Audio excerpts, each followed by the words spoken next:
Everyone loves big armies, flashy heroes, and elite units. But do you know what wins more battles than all of that? The table. Terrain is the most underrated force multiplier in wargaming, and today we're going to talk about why.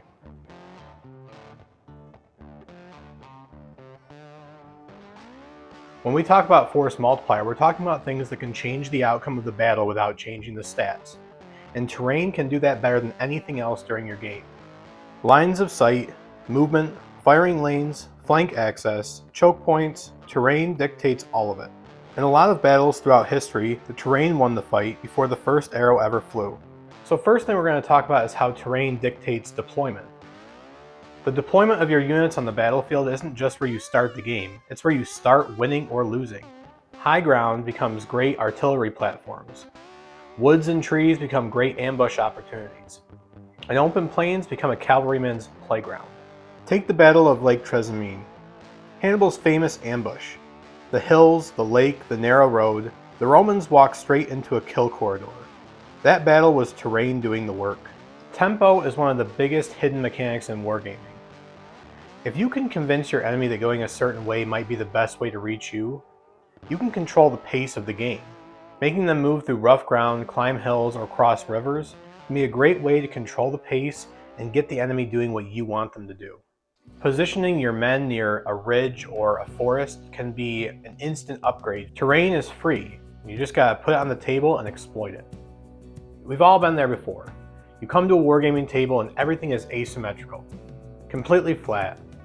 Maybe one building and one tree, or a hill that is completely useless. It looks like a golf course, and honestly that doesn't make for a fun or engaging game. There's no tactical decisions to be made with a setup like that. No narrative, no role-playing. It's just boring. But a good battlefield forces choices. Line of sight is blocked. Movement isn't straightforward. There's high ground, low ground, choke points, dangerous ground, and stuff that actually changes how the game goes. So let's talk a little bit about history because this is where terrain really shines. Lake Trasimene. Fog, hills, and a narrow lake shore that set up the perfect ambush for Hannibal's units. The Battle of Oriskany. Dense North American forests funneled the Tryon County militia into a narrow corridor where they were ambushed on either side. The Loyalists and Native Americans knew perfectly how to use that terrain to defeat Herkimer. Even if you look at the American Indian Wars, broken terrain, coulees, and long ridges, the Native Americans were able to traverse that terrain perfectly, and they were able to give the US cavalry a real run for their money. Whenever terrain dictates how a force moves, attacks, or has to think about defense, that is a force multiplier at work. And I've said this before in other videos, that you don't need to spend a lot of money to make your terrain look good.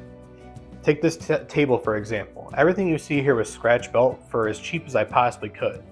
We've got foam hills, felt fields. The trees are all scratch made from foam and from pipe cleaners. The buildings are all made of cardboard and balsa wood. So when you think about it, terrain is the real storyteller in miniature wargaming. Armies come and go, but the battlefield is what shapes the narrative. So next time you set up a game, don't just put terrain on the table. Shape a battlefield that matters. Thank you everybody for watching. If you like this video, go ahead and give me a like and subscribe. If you enjoy looking at this little table in front of me, we'll be featuring it in our next Wargame After Action report, which will be coming up probably next week.